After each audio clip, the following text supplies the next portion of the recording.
Question number 6 की तरफ आते हैं। कहता है कि एक रोम्बस है, उसकी साइड 6 सेंटीमीटर है, altitude है ये 4.8 and if one of it is diagonal 8 centimetre long, find the length of other diagonal. ठीक है, अब हम क्या कर लेते हैं, क्वेश्चन की तरफ आ लेते हैं। ठीक है, ये क्वेश्चन नंबर 6। गिवन क्या है, साइड गिवन है वो 6 सेंटीमीटर, लेकिन हमें क्या पता है, वी नो दैट, हमें क्या पता है, जो ये रोम्बस है, रोम्बस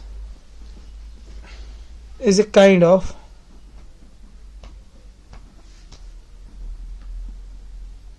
पैरेललोग्राम, ये काइंड ऑफ पैरेललोग्राम होता है। ठीक है, ये सबको पता है, ये पता होना चाहिए, ये सिंपल है। अब हम क्या कर लेंगे, इस पॉइंट को हम नाम रख लेंगे एम। एम कितना है, 4 सेंटीमीटर। ठीक है, वही से ए हमने 4 सेंटीमीटर ले लिया। बीडी कितना है, एक डायगोनल वही से दी गई है, वो है 8 सेंटीमीटर।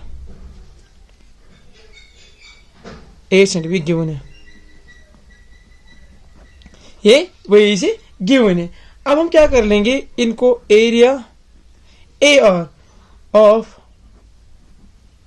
पी और जी, पैरेललोग्राम, पी आर जी लिखता हूं पैरेललोग्राम, ठीक, कंफ्यूजन नहीं होना चाहिए, एंड रोम्बस, दोनों की एरिया देख लेते, क्योंकि ये रोम्बस है लेकिन एक काइंड का पैरेललोग्राम भी है। अब हम क्या कर लेंगे, एरिया पैरेललोग्राम हमें पता है, वो होता है बेस इनटू ऑल्टीट्यूड, ALT यानी कि ऑल्टीट्यूड। वो किसके बराबर होता है, रोम्बस। रोम्बस क्या होता है, काइंड ऑफ पैरेललोग्राम। ठीक है, वो आ जाएगा ये 6 इंटू, ये आ जाएगा 6 इंटू 24। ठीक है, 6 into 4 is equal to 24। Base क्या है अपनी 6, ऑल्टीट्यूड क्या है 4, हो गया 6 इंटू 4 कितना हो गया 24। ये आ गया किसका, हमें एरिया ऑफ पैरेललोग्राम। ठीक है, एरिया ऑफ रोम्बस किसके बराबर होगा,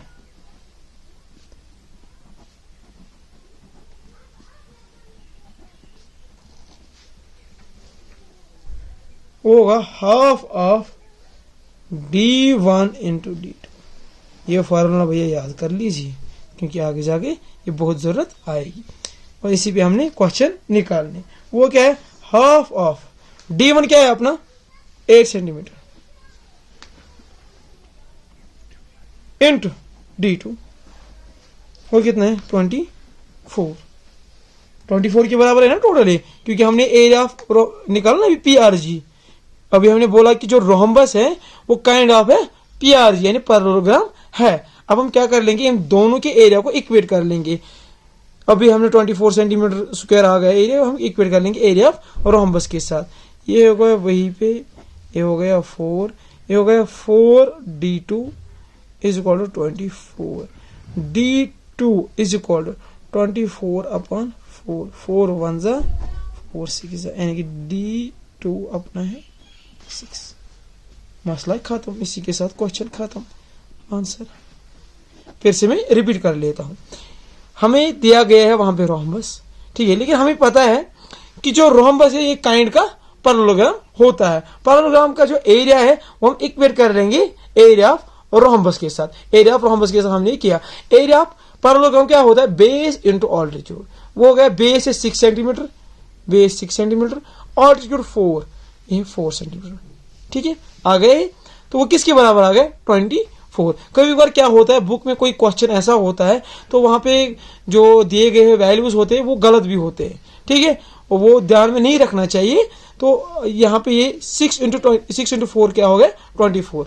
तो ये ज्यादातर होता है, कभी कभार ये प्रॉब्लम हो जाती है, मिसप्रिंट हो जाता है, तो ये वैल्यू उधर इधर आ जाते हैं। फिर हम कैसे हम इक्वेट कर लेते हैं, फिर हम जैसे पीछे आंसर्स होते हैं वो चेक करके हम बता देते हैं कि ये इसमें क्या वैल्यू होना चाहिए। कभी कभी किसी में होता है इसमें भी है। ठीक है, यहाँ पे 4.8 लिखा है लेकिन हमने 4 लिया है, ठीक है, ये हमने सही किया। एरिया ऑफ रोम्बस, अब हमें एरिया ऑफ रोम्बस क्या होता है, half of diagonal 1 into diagonal 2। Diagonal 1 8 है, डायगोनल 2 निकालनी है, वो हो गया 8।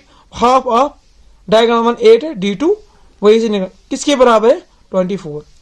आगे half of D1 into D2 is equal to 24। ये अभी हमने निकाला क्योंकि एरिया ऑफ रोम्बस किसके बराबर है 24 के बराबर। ये हो गया 2 1 जा 2 4 जा, यानी कि 4 इंटू D2 किसके बराबर है 24 के बराबर। D2 इज इक्वल 24 बाई 4, 4 1 जा 6, D2 हो गया 6 के बराबर। इसके साथ क्वेश्चन नंबर 6 हो गया कंप्लीट। आ जाते हैं क्वेश्चन नंबर 7। क्वेश्चन नंबर 7 क्या कहता है, the floor of a building consists 3000 tiles. The floor of a building consists 3000 tiles, which are rhombus shaped. Each of its diagonals are 45 centimeter and 30 centimeter in length. Find the total cost of polishing. ठीक है, एक building में tiles लगी है, ठीक है, जिनका diagonal हमें दिया गया है D1 और D2। D1 क्या है अपना, वो है 45 और D2 क्या है, वो है 30। D1 दिया गया है और D2 दिया गया है, वो रोम्बस की शेप में, जस्ट लाइक हम ABCD। ठीक है, हम क्या है D लिखेंगे, D1 is equal to 45 centimetre, D2 is equal to 30 centimetre. ये गिवन है,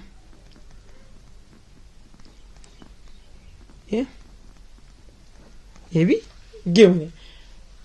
ये एक टाइल है जो रोम्बस की शेप में और जिनके डायगोनल्स दोनों दिए गए हैं। अब हम क्या कर लेंगे, लिखेंगे एरिया ऑफ वन टाइल। एक टाइल का जो एरिया है वो किसके बराबर होगा, वो है एरिया ऑफ रोम्बस, मीन्स निकालना है। That means half of D1 into D2। ठीक है, वो क्या आएगा, हाफ ऑफ D1 है 45 इंटू 30, ये हो जाएगा, इसके साथ ये हो जाएगा 15। कैल्सी लाते हैं, पकड़ के कैल्सी को लाते हैं क्योंकि काम तो उसी का है। 45 इंटू 15। डरना नहीं है क्वेश्चन से, क्वेश्चन को यही से डराना है। सेंटीमीटर स्क्वायर, ठीक है। अब हम देखना है जो टाइल्स है वो वही से कहता है कि टाइल्स 3000 लगी हुई है। That means area covered by 3000 tiles, वो किसके बराबर है 675 इंटू 3000। कैल्सी को लाते हैं, ये बन जाएगा 2025,000 सेंटीमीटर स्क्वायर। दैट मीन्स उस दीवार का जो एरिया है वो किसके बराबर है, इसके बराबर है। ठीक है, ये आ गया हमारा। ठीक है, अब हम इसको कन्वर्ट कर लेंगे क्योंकि ये सेंटीमीटर स्क्वायर है, हम इसको मीटर्स में कन्वर्ट करते हैं। 1 metre square is equal to 10,000 centimetre. ठीक है, अब हम क्या कर लेंगे, इसको कन्वर्ट कर लेंगे, कन्वर्ट कर लेंगे इसको। ठीक है, तो फिर ये क्या बनेगा 2025,000, ठीक है, डिवाइड बाय 10,000, वो क्या आ जाएगा 202.50 मीटर स्क्वायर। ठीक है, पहले हम सेंटीमीटर स्क्वायर को मीटर स्क्वायर में कन्वर्ट कर लेंगे। ठीक है, 1 metre square is equal to 10,000 centimetre square. ठीक है, वहां से लास्ट में क्या क्वेश्चन कहता है कि अगर 1 मीटर स्क्वायर को 4 रुपए लगते हैं पॉलिश करने के लिए, ठीक है, तो फिर पूरे एरिया को कितना लगेगा, कितने पैसे लगेंगे। ठीक है, हमने पूरा एरिया निकाला, पूरा एरिया क्या आ गया हमारा 202.5 metre square. That means total cost for polishing 202.5 meter square. That will become 4 into 202.5 ये हम कैलसी से लाते 202.5 and 4 that's 810 रुपीज आ जाएगा ₹810।